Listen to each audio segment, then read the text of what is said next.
This episode of Simulation Nation is brought to you by Avkin Incorporated, your one-stop shop for everything wearable simulator and standardized patient.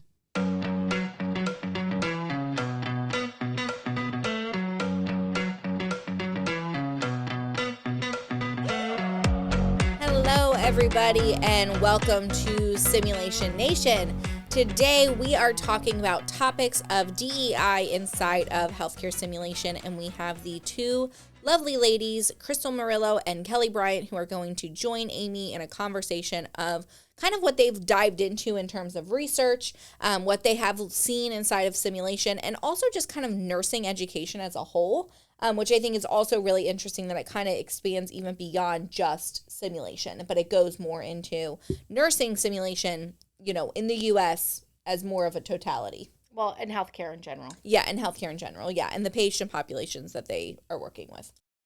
Yeah, and I'm really excited to hear more about it. I feel as though there's been a lot that has been published on this, not just in healthcare, but in the United States recently. And everyone is doing their due diligence to try to address this. But when you personally don't come from a diverse background or you aren't a person of color, you don't have the lived experience, right? And so what I'm looking forward to hearing more about is how we can do a better job in simulation to really promote DEI initiatives and then take that and move it forward so that it is a practical experience. It's not just book knowledge. We're not just learning about it in our classrooms or talking to people or maybe even doing role plays, but we're actually being able to do that through simulation. And as everybody knows, my heartbeat and my mission is standardized patients. And the beauty of standardized patients is that they do come from diverse backgrounds and experiences, and being able to offer that richness in simulation is so incredibly valuable. Yeah, and I think you have to be intentional, though, even with standardized patients, because I think you can have the natural lean to include your family, your friends, your surroundings. And I think that you do have to be intentional about saying, like, we're not going to only have the same group of people come to be standardized patients. Like, we want to find people who are of diverse backgrounds and who come from different walks of life, right? And I think it is so important that they need to be the subject matter experts coming in and having an influence on the sim. And I think that that's where sometimes there can be power struggles and there can be power roles there that have to be broken down, right? And that's on us as the facilitators, that's us in the sim, that we have to be able to break that down, because when we're giving them a sim and it's kind of like, okay, this is what you're going to do, they need to feel empowered enough to stand up and say, that's not how I would say this, it's not how I would approach this, right? Like, they should be a part of that development, they should be a part of the simulation process. That goes into the inclusivity part, right? Exactly, to get them into it so that then there can be an equal dynamic there between the two. And again, we always want to strive towards that, right? Where it is a more again, inclusive, where they can share these things. But it shouldn't just be us handing them a cookie cutter sim and saying, okay, this is who you're going to play. There should also be the involvement of them being able to, share their own lived experiences. And that's what I think this conversation is so important about, is us as not people of color, not women of color, things along those lines, being able to have the conversations to say, what is your lived experience? What have you found in this? And giving platforms for that. That is our role here in healthcare simulation, is to allow these conversations to come up and to have the conversations that need to be had, opposed to kind of just saying, well, it's better than it was, right? Because I think if we're always saying, well, it's better than it was, we're not, there's we're no still measuring. Exactly. We're not really making progress, right? There's no so measurement. The important part is that we need to be able to have these honest conversations. And I do think that sometimes, again, not in this interview by any means, but I think sometimes in our own institutions, it can feel uncomfortable and it can feel awkward to approach the conversations. But I think that that's the important part, is I think Kellie and Crystal and their work in terms of looking at this research really does give more of a platform to be able to say, this is what was found. And so now let's have the conversation that needs to be had. So we're going to hear more from Crystal and Kellie on their experiences and the research that they found in the DEI simulation community. And we're really excited to hear more. Thank you guys so much for joining us for this podcast. And we really appreciate you both, your energies and efforts that you have put into really making sure that simulation education is done well, and that we are really paying attention to things that are very timely and very topical, and really important in not just in our nation and not just in our healthcare, but also in our educational system. So thank you so much for joining us, Kellie and Crystal. I would ask each of you to just introduce yourselves a little bit and tell us a little bit about how you got involved in simulation just to get started so everybody kind of knows a little bit more about you. I'll get started. So I my can name is start. Kellie Bryant, Okay. and currently I am the director of the Center for Innovation and Education Excellence, it's a mouthful, at the National League for Nursing. I just started about 2.5 months ago, so I'm fairly new to that position. And I've been in simulation for about 15 plus years, maybe 16 this year. And really how it started, probably a similar story to other people. I was always known as the techie person. So one of my colleagues was a chair at a new university, and they had 3 sim men that was sitting in a box. Believe it or not, the borough president donated these sim men, and it had been sitting in the basement in boxes probably for about a couple years. And they got a grant to actually get them out of the box and do something with them. So that's how it started. My friend, Candy Dato, I have to thank her so much for getting my career started in simulation, called me and said, I know that you're into technology, and I was wondering if you'd be interested in doing an 8-hour-a-week job and getting these mannequins out of the box and showing us what to do with it. And all I had back then was Pam Jeffries' book. And that's how I started. I was reading the book and we got those mannequins up and running and we used it. And I said, this is kind of cool. I was like, I kind of like this. And then less than a year later, that's when a position opened up at NYU, a full-time position. And at that time, they were doing something taboo. They were using simulation for 50% of their clinicals for the RN students. So that was my first full-time job. And I've been in simulation ever since. Excellent. Excellent. Well, can you tell us a little bit about your new position, what you're doing? I know you're just getting your feet wet, but what do you hope to be doing in the next couple of months? So my current role at the National League of Nursing, if I had to just say in general, it's really about finding new innovative ways for us to deliver nursing education that's effective and it's keeping up with what's current. So that involves overseeing, certain courses that we have already and making sure I'm looking at those and improving them, coming up with new course offerings, to working with wonderful companies such as Laerdal and Wolters Kluwer's new software programs such as VR simulations. I'm also helping to develop faculty with overseeing some faculty coaching courses. So it's a lot, but if I had to just say a summary, is really just finding innovative ways to improve nursing education. That's kind of my job in a nutshell. So it's not simulation specific. And that's what I love about it. I've been in simulation so long, and at the end of the day, I'm still here. Yes, I specialize in simulation, but simulation is just a piece, and it's just a part of my portfolio. So I'm also trying to find it. Sure.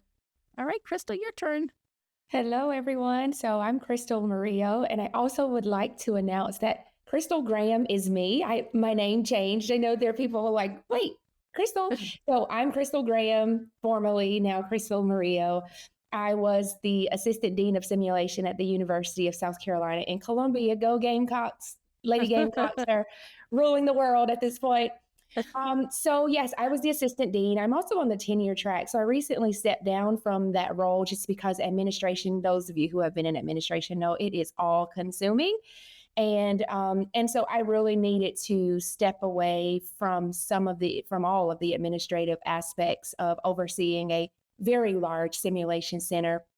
We have a high volume of simulation, which is a good problem to have. But I also needed to fulfill my other faculty obligations. And so I'm in a tenure track position still. I'm still at the University of South Carolina. I still have a program of research that is obviously focused on simulation, specifically using simulation to build an action-oriented equity skill set in the future workforce. And that's the future workforce of nurses, of nurse scientists, of nurse providers. We have programs at our university, at our College of Nursing, from the traditional baccalaureate to PhD. And every one of our students, we have a couple of thousand students, they all participate in simulation. And so we're really trying to to close the health equity gap using simulation as a means. And so I still am very involved in simulation. I don't have a formal teaching role in simulation, but I'm still very involved. it's kind of difficult to completely step away from it when you're the resident expert at your college.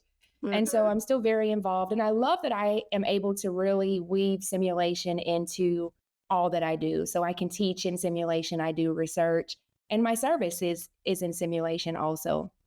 And so how I came to simulation, it's a bit different. It's similar to Kellie, but different in that I found out about simulation essentially.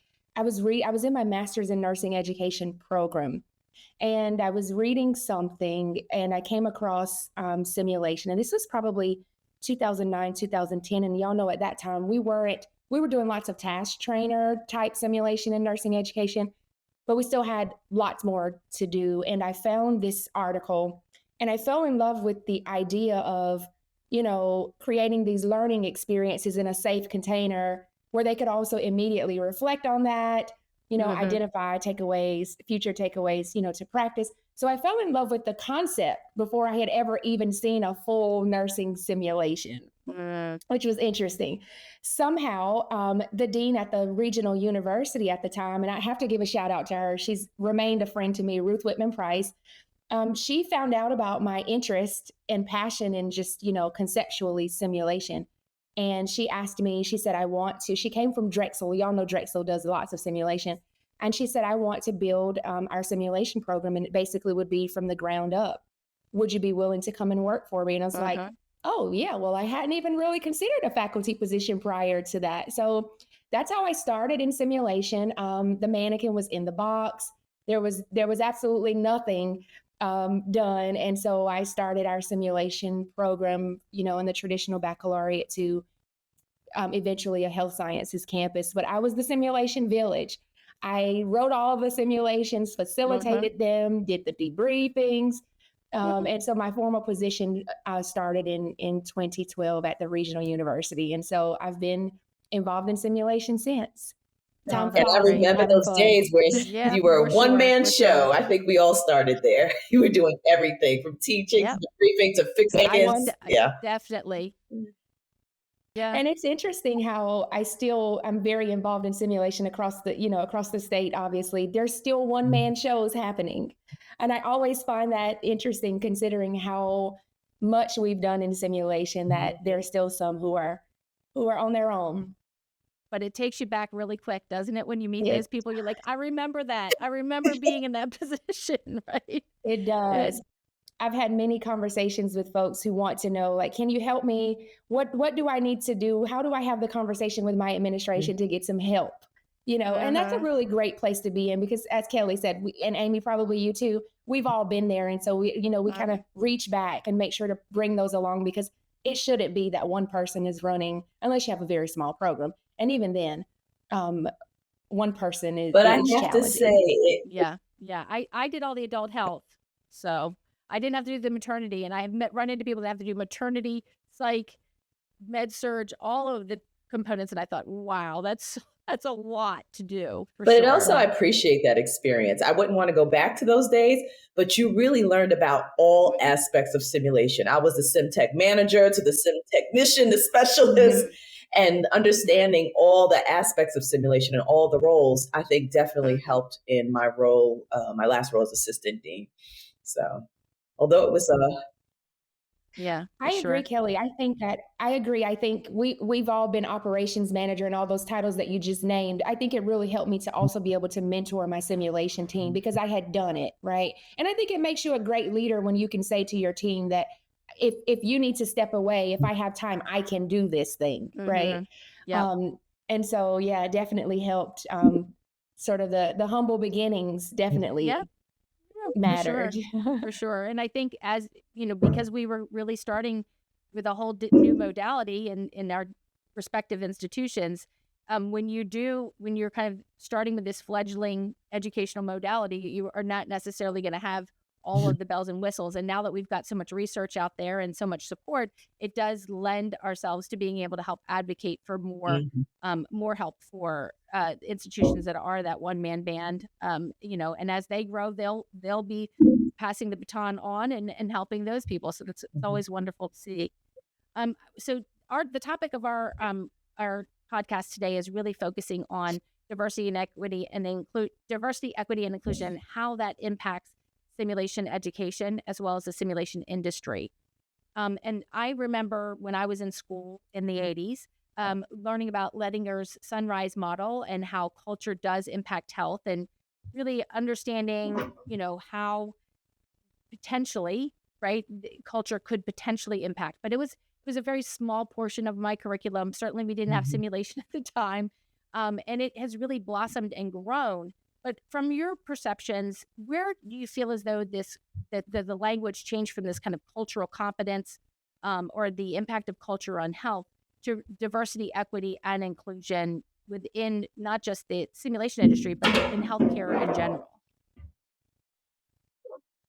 I think thankfully we realize that cultural competence is really not even possible. There is no way I could possibly be competent in every culture when we think about how many cultures there are around the world.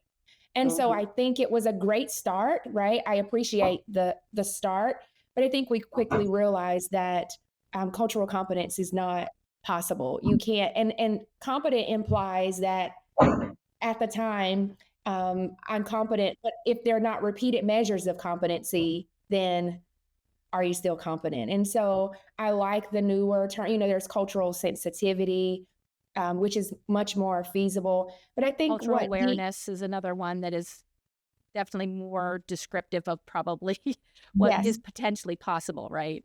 What's possible. And I think that DEI, and people like to use the words as hot topics, but it's really important because diversity is one thing, and we don't really have to go into the definitions. Hopefully everyone knows it by now. Diversity is one thing, equity is another, inclusivity is another thing, and we really should.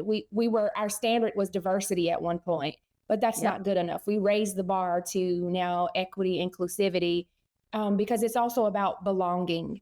And I think it's so important for us in academia, and even in Kellie, who's preparing a current and future, workforce in some ways, that we're giving our students, our learners, whether they're faculty or students, we're giving them the opportunity to care for, in simulation, the actual patient populations that they'll serve. There was a time where simulation centers around the world, Cindy Ferranda and I, we did this study many years ago, but 90+% of our mannequins around the world were white.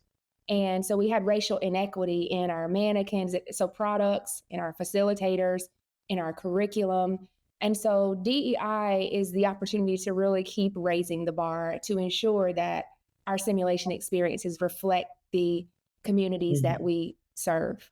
Yeah. And for me, it's so interesting because when I was in school, there was some talk about culture and maybe briefly talking about DEI topics, but it was a lot of focus on, I remember Larry Purnell, and it was all about cultural competency. And I was a believer. But then when you really think about it, as Crystal said, you cannot be competent in everybody's culture at all. So that's why I really do love the term cultural humility, and that it's a lifelong process. It's not something that you become competent, done, check, no more learning has to occur because I have mastered it. It's getting away from that and to say it is a lifelong learning process, and you'll never know everything about every culture. And the other thing I want to say too, I feel like that term is brought up so much, and I don't think people fully understand. It's the buzzword, it's the hot topic. I'm doing DEI, but then when you really ask people, what is it and how are you incorporating it?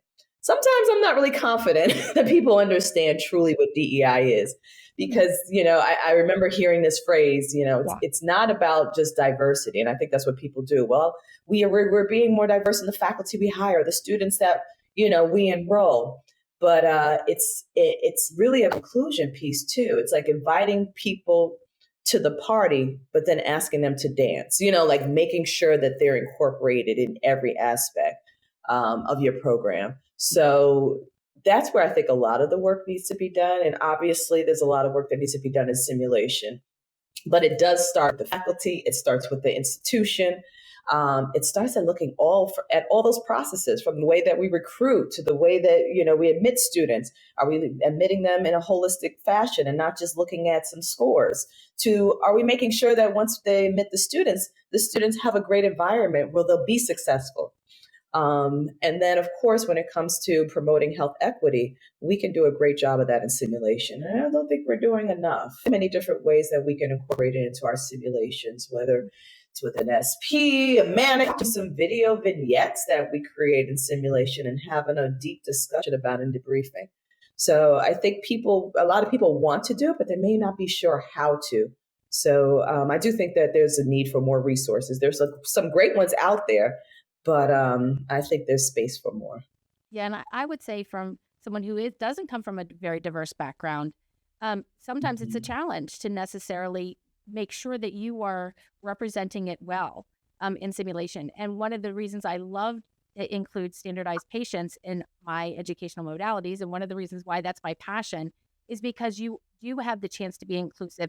You're including them in that debriefing process, and they're giving feedback from their own perspectives.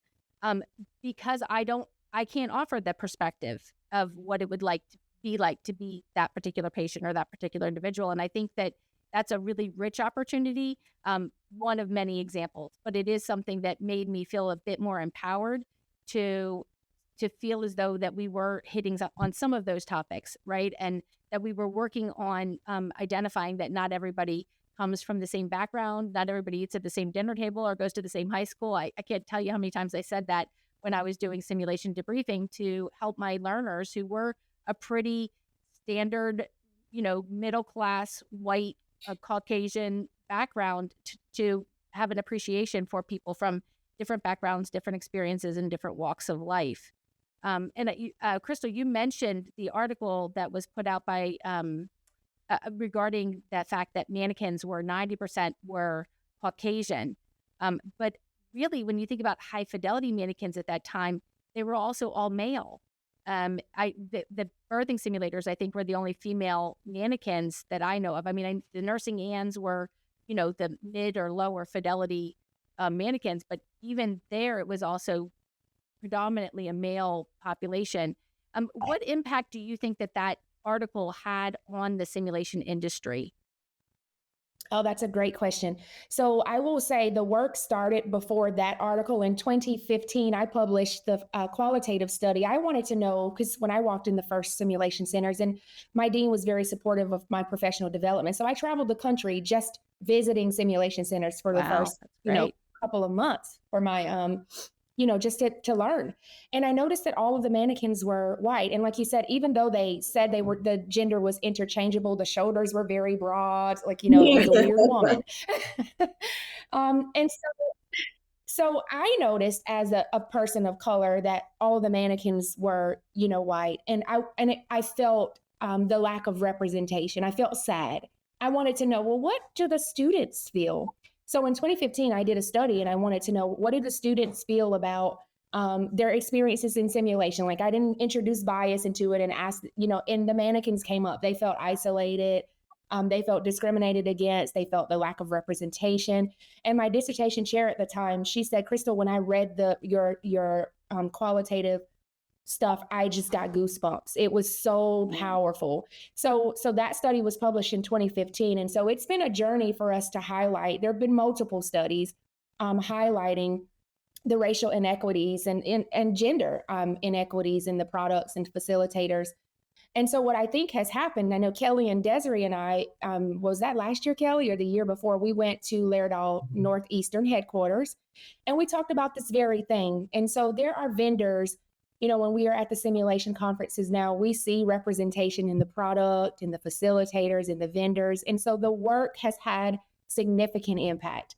Is there more to be done? Absolutely. But I have seen the impact of the science in this area. And, we keep plowing away at it. That's our due diligence. Yeah, I just want to add on. It's so nice because I've been, again, in simulation quite some time and always going to the big hop, the next stage. And I think I've been with Crystal. We have gone through the exhibit hall probably this year. And we were like, wow, what a significant change from, maybe just 6 years ago with all the task traders, all the mannequins being white skin tone, and now going in and seeing all the different skin tones. And it's funny because I remember one vendor, who I had a conference ago to talk about increasing their diversity. And she was so happy to see me. It's like, come here, I have something to show you. And she was showing me her task traders that were in different shades and was so proud of it. So that's a great feeling and a great moment. Now, like Crystal said, there's work to be done because it's as simple as just adding some dye to the plastic mold. We come in different shades, but we also have different features. And our hair and everything else. So again, it's a great start. There's still work to be done. And I just want to tell the story about how it impacts our learners. I'm very mindful when I was working in a simulation center. When I ordered things, and I remember giving a tour one time to some aspiring students who had, had applied to the university. And I was in the middle of the tour and a student had tears in their eyes. And I was like, why is somebody crying during the tour? Like, did I say something? Did I offend them? And just going on, she was so emotional because she was impressed by the fact that we had all these skin tones. It was an African-American woman.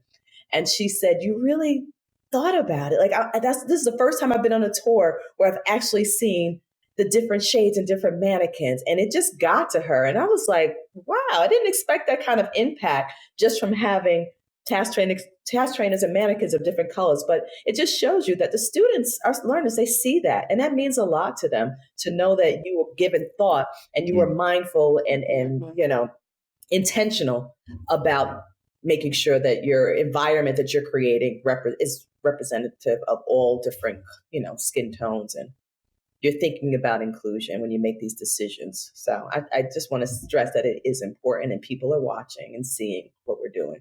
In addition, I'd just like to add, I love to talk about this, but I'm aware we have time restraints.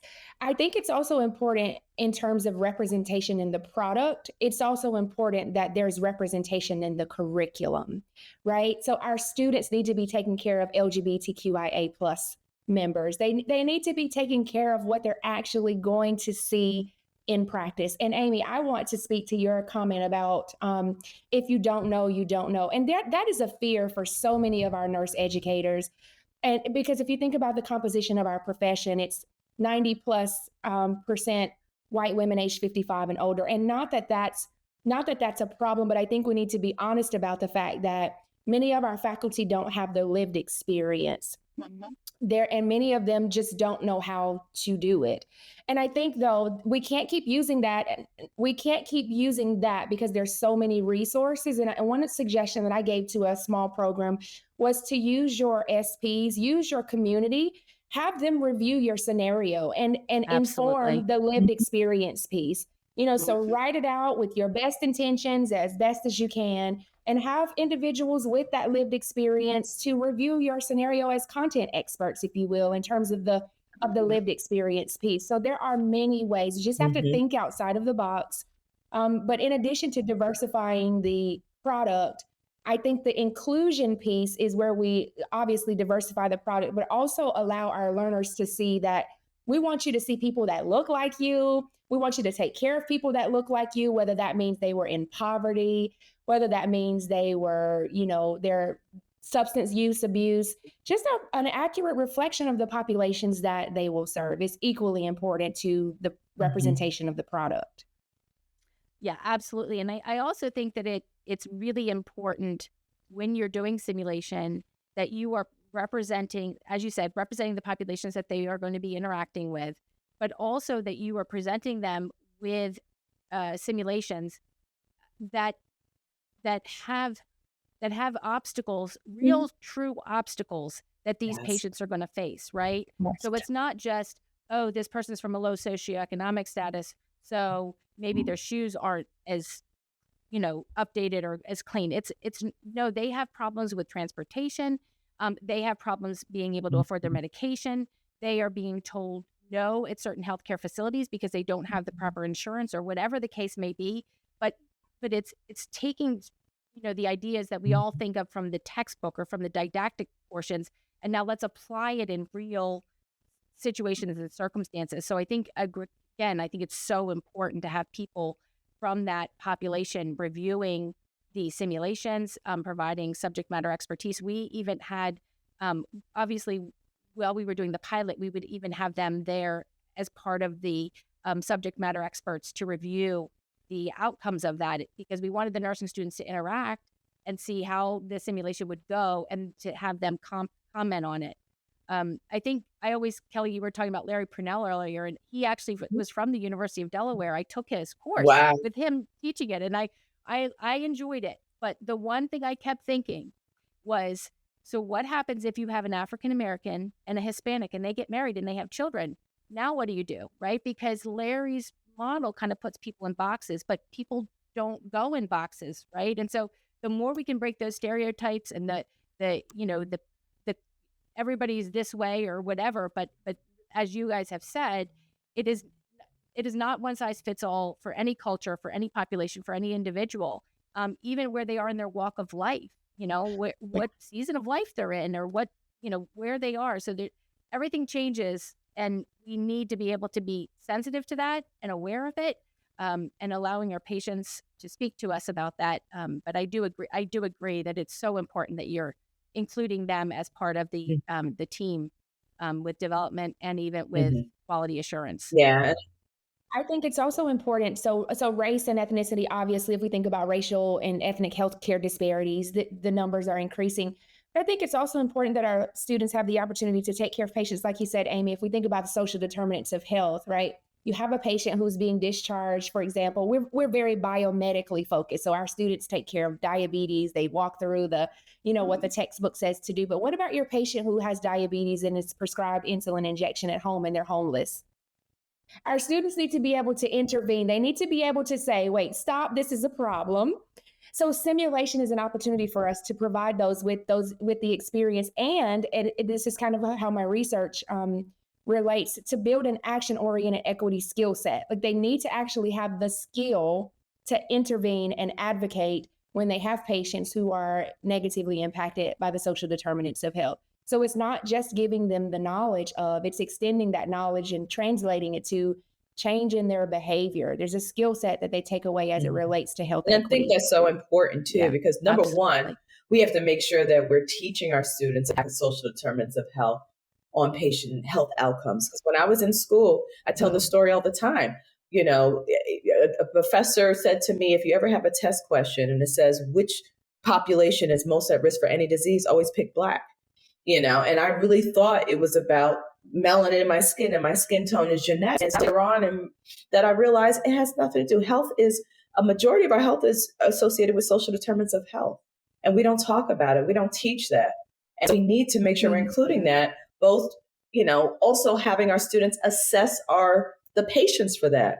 We need to incorporate that every time our students are interacting with patients, to make sure, how are you getting to your appointments? Do you have money to pay for these 10 prescriptions I just gave you? Do you have food at home? Do you have a home? What's your environment like at home? We're not asking those questions, but yet we know that that's a major aspect of health. And so we got to think about it and think through. We have to talk about it in a didactic. We have to make sure we have clinical sites. We don't need to put our students all in these teaching hospitals. I remember my best, most impactful clinical site was a homeless shelter. I learned so much from that experience. And then we can also incorporate it into simulation. But we need to be, again, intentional about making sure that we're doing away, and that the people that are teaching, have the tools. With some of the simulations that I see, people, they have good intention, but then when you look at the scenario, there's stereotypes built in, there's bias that perpetuates, some of these stereotypes. So that's why it's so important, like you said, to have to look at these scenarios. But I also want to be mindful that all of this work, when it comes to DEI, can't be done by just people from these groups. It can't be done by minority faculty. Everybody takes on, and everybody is, working on incorporating more DEI to the curriculum. So, well, and I think it's, for people that don't necessarily come from that background. I think it's about having honest conversations about how we need to be taught as well as, as well as everybody else, having that openness. I personally obviously haven't experienced that as a person of color, but as a CEO of a company, a female CEO of a company, I am one of 3% of people of the population that have that and have experienced it in interesting ways as I transition from my academic world into my business world, especially with having an investor, which is even, I think, 3% of the 3%. So it's been an interesting journey for me, just to create awareness in a very different way, obviously. But it does open your eyes to where there is bias and how that bias can very much impact the outcomes of a passion that I had, right? So it's very different than health, obviously, but it is something where I just have a little itsy-bitsy glimpse of what it is potentially our patients deal with on an everyday basis. And I will tell you that we did a simulation where the patient couldn't afford, right? Didn't have health care, was a college student. They couldn't afford their to get their lab work done and get the prescriptions. And the patient kept asking, well, how much is this going to cost? How much is this going to cost? And the students didn't know. But when we went to debriefing and we talked about it, I'd say, so how much of this do you think that the patient's going to actually be able to do in this based off of, your interaction with them? They'd say none of it. They recognized that there was a barrier, but they, as you mentioned, Crystal, there wasn't an action plan, right? Okay, so if you are recognizing that there is potential barriers to health here, and this is an appropriate, need for this patient, what can we do to offer some services and help for this patient? So we would talk about that in the debriefing, but it was really interesting. They were able to pick up on it. It's not that they couldn't recognize that there was a potential barrier, but because they didn't know how to move forward, there was no action step. So we did spend a little bit of time in the debriefing talking about that, but those are the kind of simulations that will potentially, hopefully, lead to action down the road. And you can create. It was a simple 10-minute simulation. Yeah, I was going to say, but it was something that I hope had an impact. Call social work. That's always the solution. Yes. We actually, and I know that this may not be an option for others, but we have the opportunity at my university. We're close to social workers and they are in our simulation, some of our simulation experiences. And so they get the opportunity to, it's like identify the problem, right? Screen for risk presence or whatever. But when you identify the problem, that's not where you stop. It's about cultivating social justice advocates, that they're not just getting knowledge, but they're prepared to do something. So I love this saying that it's not knowledge that changes, these healthcare disparities.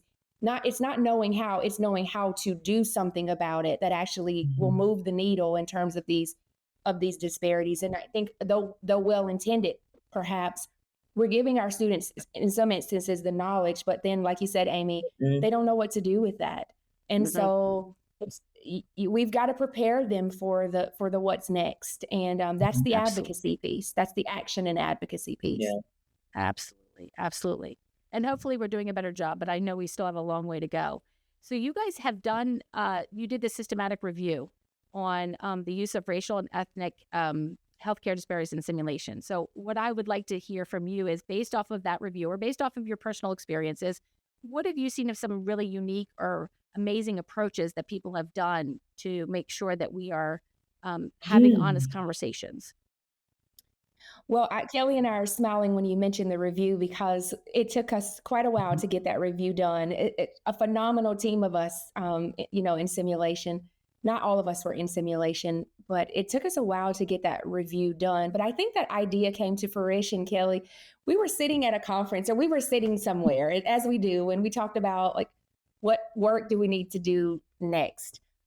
In terms of that review, we found, which I don't think any of us were shocked about, overall in health professions education, we're not using simulation to prepare our learners for the health equity piece.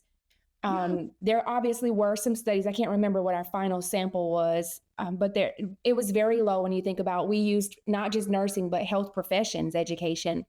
So I don't want to minimize the work that is being done, but there is so much more work that we need to do. This really should be a standard in our health professions education programs. And the systematic review highlighted that it's not, that there's still a large gap in how we're using simulation to prepare a future workforce of, social justice advocates for health equity.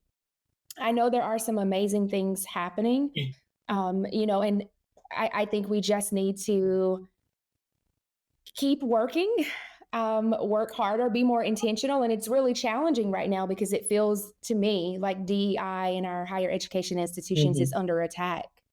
And so I'm afraid that there may be some regression. So it's a really interesting place to be in because we've seen sort of the rise of this to some degree in our educational programs, but there's almost an attack on it now, specifically in states like Florida. Many of our 50 states have anti-DEI, laws that are moving through the process, and that's scary.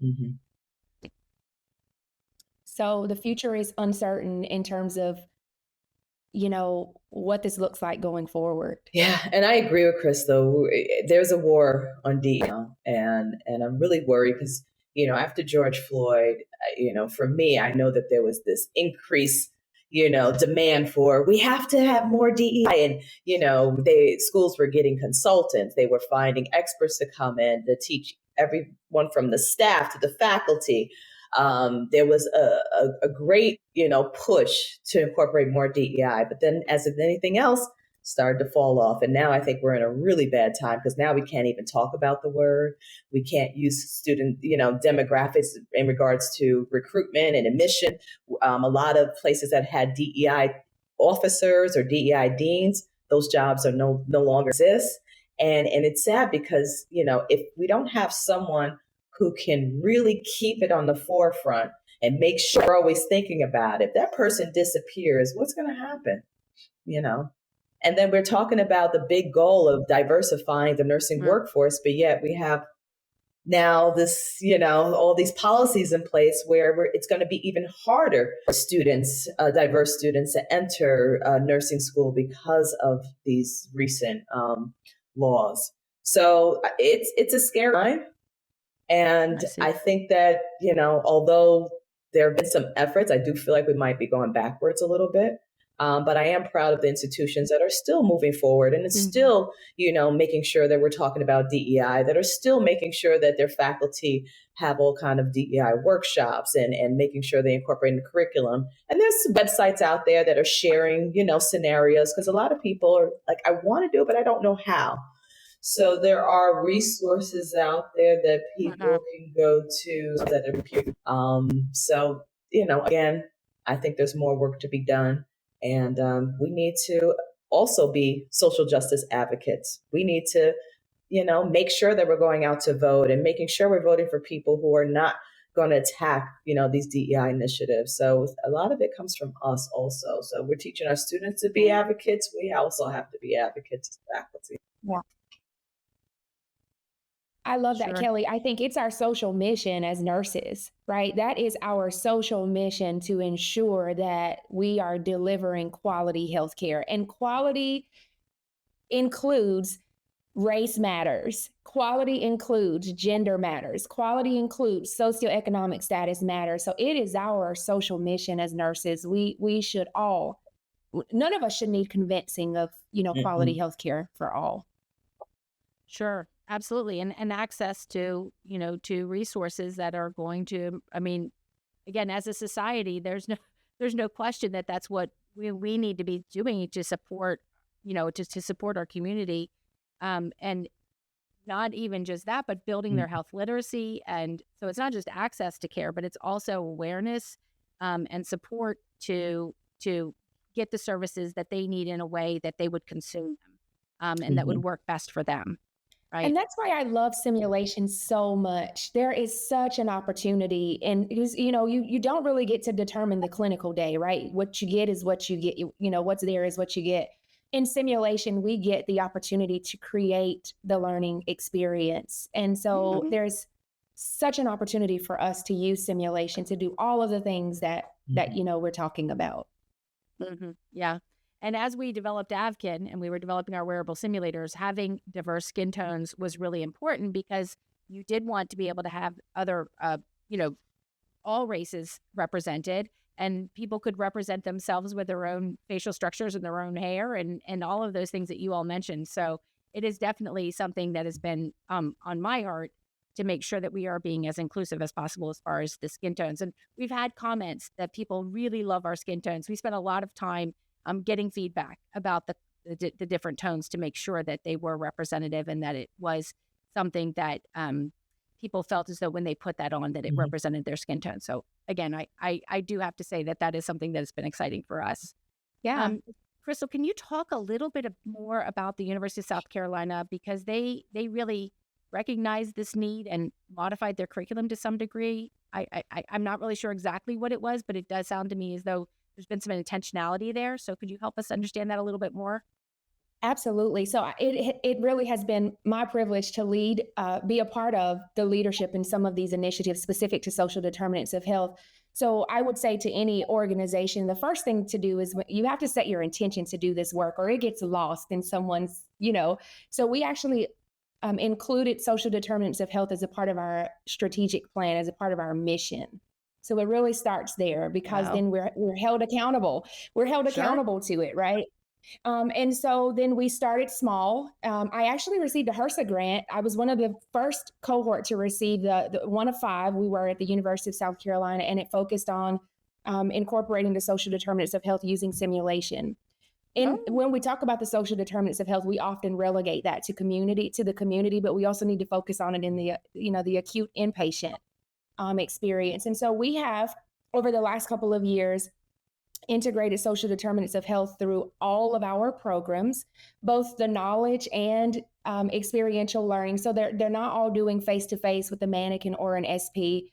Some of them are out in the communities, learning about what social determinants of health actually look like and how they can be advocates. And so we have integrated social determinants of health again from our traditional baccalaureate. Our PhD students even do face-to-face simulation. So they have a patient that could be a part of a research study, and they have to go in and identify if that patient is considered vulnerable. So they have some of the social determinant of health pieces that are at play in that simulation. So we've done an excellent job. I'm really thankful to have, again, led this initiative. It's challenging, though, because faculty have academic freedom, right? So there's the element of getting buy-in. But there are a couple of other programs across the nation that also have social determinant of health specific initiatives. And so it's great to be a part of it. We've got more work to do, obviously, but I am thankful that we have done some work. That's great. That's great. Well, we typically end every podcast with, you're a simulationist when, and ask everybody to kind of identify when do they feel they kind of crossed over that rainbow bridge to say, I am definitely full-bred simulationist. So do you guys have any thoughts of when that would have been for you all? I thought about this question a bit. For me, it was whenever someone would say dummy, refer to the mannequin as the dummy. I would, like, the hairs on my arm would raise up, and I'm like, oh, don't say that. So that's how I knew that, like, I am truly a simulationist. Mine is similar.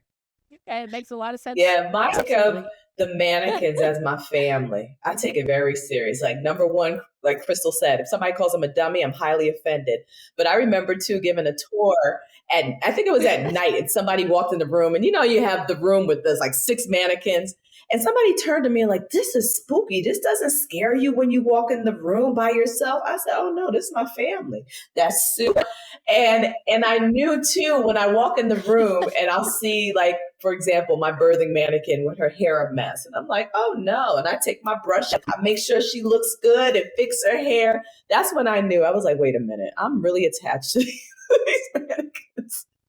And they're to me, they're people. They're my family. So I think that's probably what I knew. Yep. I just love this. You're a simulationist when they're more than just a mannequin to you, right? You care about their hair. At one point, I wanted our birthing simulator to have eyelashes. when their appearance And matters. then one last one too. You ever had that Great. incident? Just had, Thank you. I'm using the birthing mannequin. You had a delivery, and you walk past the room, and they've left the legs open with the, her vagina showing, and you're like, oh no! And you go in, and you're like, I gotta cover her up. Like, yeah, that's another moment where you're like, yeah, I'm a simulationist. Yes, please. Some modesty. Yes, highly offended. You left her like For that? All right. Well, thank you guys so much for joining us today. We really appreciate it. We are, again, doing our very best to make sure that everybody is aware and that people are overcoming some of their fears to include this in simulation. I do think that it is that because of the population of the nursing faculty that we do shy away from it a little bit, but we need to have those honest conversations. Let's get people to the table that are from that population and include them in the development and also the quality assessment of it. And let's get some PhD students working on some of this research. It sounds like we've got a long way to go. So thank you again for coming and joining us. And we look forward to having you guys on other podcasts. It's my pleasure. Thank you for inviting us, Amy. Thank you. This has been All right. That was really interesting. I mean, again, I think this is some of the first research that's ever come out in terms of looking into this. Well, I mean, I think that they've published on several different things, Yes, right? So uh-huh. early on, they worked in ClinSim, and they talked about how the mannequins were, Caucasian males, Yes. and Yeah. so there's been some movement in that. I know, even there's still work to be done, as Yes. they said, Yes. but there is an attempt from the manufacturers to make sure that they are including different skin tones, but not just now different skin tones, but also different body structures, Which I think that is so important. it was, because initially it wasn't that way. Yes, right. exactly. And so, again, awareness is really important, but there is still so much work to be done. Which I honestly, I have to say, I was shocked that they really were coming. They really pointed out, even from that systematic review, that there's just so much more work to be. Well, and I think that that's the important conversation, is that when you are looking at it from a statistical standpoint and saying that 95% of nursing faculty in the U.S. is Caucasian women, right? That is a natural lean that Caucasian women are going to lean to things that they're more comfortable with, right? So if they're everybody leans to everyone leans towards what they're more comfortable with, but when you have 95% of the demographic all coming from, one race and one gender, again, you're going to see a natural lean. And I think that it's almost in a little bit ways surprising to me that it is typically Caucasian males that are always the patients in simulation, because you'd almost think that they're going to be Caucasian females. But it is a lot easier to write like, oh, my husband, my dad, there's just that natural connection you're going to have. And I do wonder how much plays a part in the fact of, I am, a white female. How am I going to be the voice of a Black male, right? Like, I don't identify with that. I don't have that connection. So am I going to do that simulation because I don't know how to be the voice of this patient, right? Or I don't want to do something that is offensive. I don't want to do something that's inappropriate. So I'm just going to stick over here, right? I'm just going to stay in this lane. And I think that avoidance of saying, well, let's just do the easier route is really what leads to having it where you do have maybe one or two simulations kind of coined as your diversity simulations, opposed to having it weave through the fabric of your simulation curriculum like Crystal was talking about. And I think that that's the important part, is that we know in healthcare, patients are so diverse. Again, you can, no matter where you are going to see all different types of people coming into the hospital. And that is just the reality of what healthcare is. And so to almost make it where it's like, oh, this is going to be predominantly what you see, and then here's one, or that's not realistic. It's more realistic that there's just this like conglomeration, interwoven of everything. And again, like 1 minute you're talking to this person, the next minute you're talking to this person, and it's just completely different. And I think that that's the important part inside of Sim, where it's such a good platform to be able to have these conversations and bring these things up, that again, if you're shying away from it, you're missing it. But I think the important part is that they pointed out is that it's not just about embracing it and moving forward with it. But you also have to have people from that background come in and be involved. And again, that's where I think that there's a big gap, is people don't want to start that.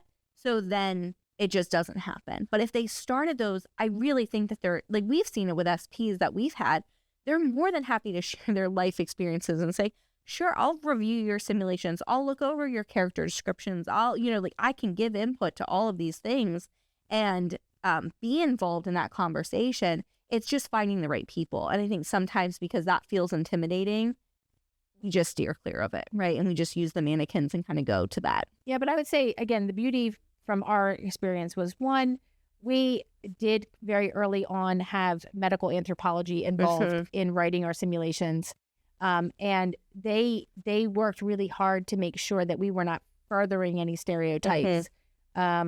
When we got when we started to do a patient with cerebral palsy, we got the Center for Disability Studies involved, and they worked very hard. They found someone that had cerebral palsy that was actually in college that came and helped us write the simulation, so we weren't creating any further stereotypes. But it is the idea that you do have to reach out beyond yourself, and you have to be comfortable with being uncomfortable a little bit. And you have to be comfortable with being told that your simulation potentially needs to be changed or tweaked, right? Or could be biased in a way, right? Or could have, things underlying that you're not seeing, and kind of almost being open to the fact that that might be a situation that you need to kind of like, you could love the sim, but you have to also be able to be willing to listen to people that are from that background, to be willing to make changes. Yeah. And again, that's why I love standardized patients, because I didn't feel as though it was all on me when we were creating these simulations. Yeah. I think it's really eye-opening though, and I appreciate so much them kind of bringing these things to light. It really is. It's like kind of like moving the couch and it's bringing these different things to be able to say, let's have the conversation, and it allows a platform for it to be more of a conversation in terms of getting buy-in from leadership and things like that as we go forward, right? Where it's like, hey, we need to bring in SPs. We need to bring in people from other backgrounds because this is a problem and it needs to be addressed. But recently I was actually talking to one of our former SPs who's now in med school, and she was talking about, she was like, I'll tell you, at UD, she's like, it wasn't great. Like, it wasn't like it's perfect by any means, but it was so much better than what we have. She's like, they have so many like just stereotypical sims where it's like, it's so cookie cutter. It's so like, this is by the book of who this person is. And she's like, that's not real people. I then go into clinical and it's like, that's not what these people's experiences are, because the sims were written so long ago and they've just been recycled and reused. And again, not to toot our own horn in any way, but it's like, I do think that there is an element where we were constantly trying to evolve and push the boundaries of what we are doing in simulation to make it more realistic to who people are and not putting people in boxes. And I think that can be such an issue in sim, where it's like they just keep putting patients in boxes, and it's kind of like, oh, well, if you're from this background, you believe this and you feel this way, and you have this health literacy, and you have this socioeconomic status, and this is your whatever relationship with your parents, and all of those things. And I think that you say it all the time, and I remember you bring this up a lot in sim, but it's like, so what do you do then when you have someone who comes from, a Chinese background as the mom, and then someone from Nigeria as the dad, and they have a child? Okay, now what? Now what's this? Because if you keep trying to put people in boxes in terms of, what they believe and what they think, again, you're going to find yourself wrong a lot of the time. And I think that that's the important conversation here, is that it's like when you try to, again, in sim, you have to be able to look at the whole 360 of who this person is, what their motivations are, and all of that. And if we just keep going to the stereotypical, simulations, we're not going to make the same progress. But I think that, again, the more we can have an open conversation about this, and the more that I know Kellie and Crystal are out there really beating the drum of being able to say, like, we need to have these conversations. These are ways to make improvements. These are ways to make changes.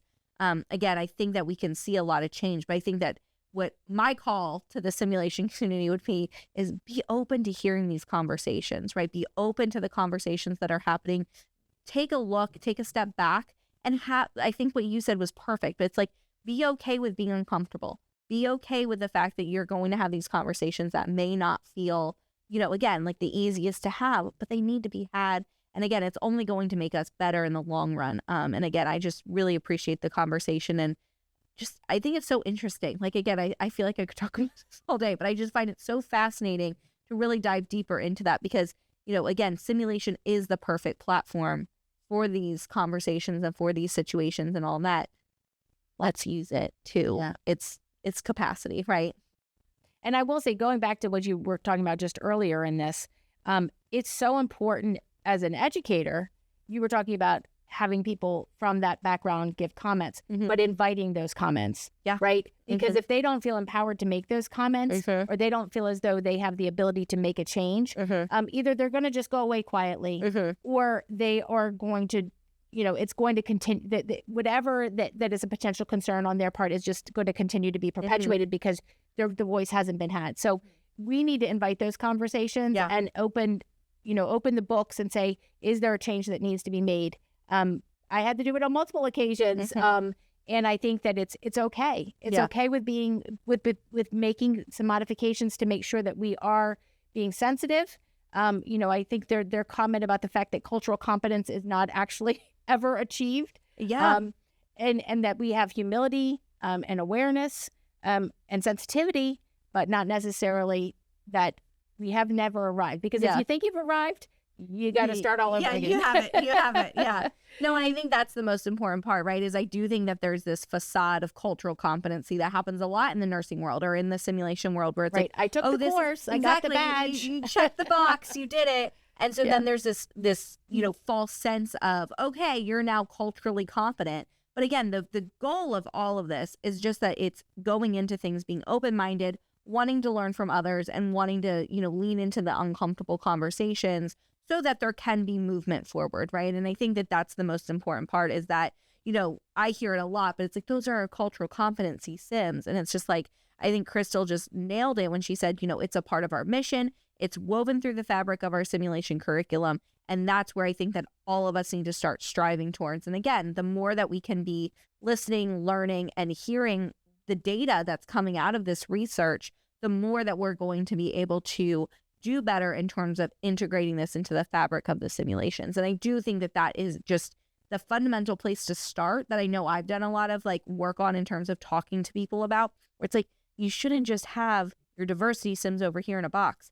It needs to be woven through everything. And I think that that's my biggest takeaway is if you don't know where to start, let's start there. Let's start with weaving this through the curriculum. Let's start with inviting the right people to the table and inviting the conversation to happen. Right. So, well, because simulation is really the best place to have these conversations and to let them make mistakes, let them trip on their tongue, let them be unsure. I mean, I know we did a non-binary simulation and they just wouldn't say anything because they didn't want to offend the person. It's like, that's great. But then the patient infers that very differently than the way that you're actually, what your heart is not really what's being interpreted by the patient. They're seeing you as aloof or as cold or maybe as disapproving or maybe judgmental. Right. That's what I'm saying. Yeah. So what you think you're doing is maybe not necessarily. So again, those are the types of things of let's do that in simulation rather than having that happen in a clinical setting. Yeah.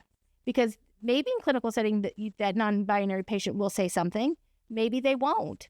And we all know that they do have concerns about being judged in a clinical or healthcare setting. Well, I can tell you too from doing a lot of research when we were doing that simulation or writing it up, when we looked at it in terms of interviews and things like that, there was a lot of conversations about people just not coming back. They just would leave. They would never say anything, and then they just wouldn't come back to healthcare unless they absolutely needed it.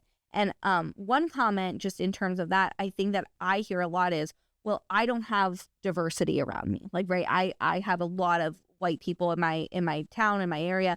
But again, I think that can be true, but there's also who are you surrounding yourself with, right? And typically it ends up that you're going to have a lot of white people at your school. You're going to have a lot of white people that you work with. You're going to, whatever that may be. You can find different cultures in your community. They are everywhere. So again, if it is the fact that it's like, well, I don't have someone right next door, then go out and find it, right? But I do think that there's an element or a responsibility that we have to say, I'm not just going to expose people to, and you say this a lot too, the same people I grew up with at my dinner table or the same people I went to school with. I'm going to intentionally bring in people who have different thoughts, different backgrounds, different forms of life, and I'm going to bring those people in, be uncomfortable, and have the conversation. But again, I will say that comes up a lot in my conversations when I'm doing consulting and things like that. Like, well, what do I do if I just don't have, you do, you just got to go out and you got to find them. It's not going to be right next door. So you got to go out and you have to find people who do have different walks of life. Right. Maybe visit a synagogue or maybe visit a Muslim mosque. Yeah. Again, we don't know where you are in the United States, but there are opportunities. There's so much. There are people from other cultures. They might, not necessarily have dark skin tones, but there is somebody there that can provide some information, and just maybe at a restaurant, they're at the table next to you and just striking up a conversation. Nurses are pretty friendly people. So you know me, I'm out talking to everybody all the time. So striking up conversations and just interacting with people and finding out, their backgrounds and if their willingness to help, that kind of thing. But people typically love to share from their own personal lived experiences. And again, thinking about the fact that if they are a minority in a community, they probably even more would want to be involved in the future healthcare learners in their area, right? Like they would want to be involved in that conversation. So yeah, this has been great. I think that, again, we could talk about this for a long time. Yeah. But thank you so much to Crystal and Kellie for all of their work in the world of DEI and doing research and, again, bringing these conversations to light. And we really hope that this is a good conversation to really kind of have people be able to go to their leadership, spark conversations inside of their simulation center to make improvements, and again, to have that mindset of continual learning and progressing forward. Thanks, guys.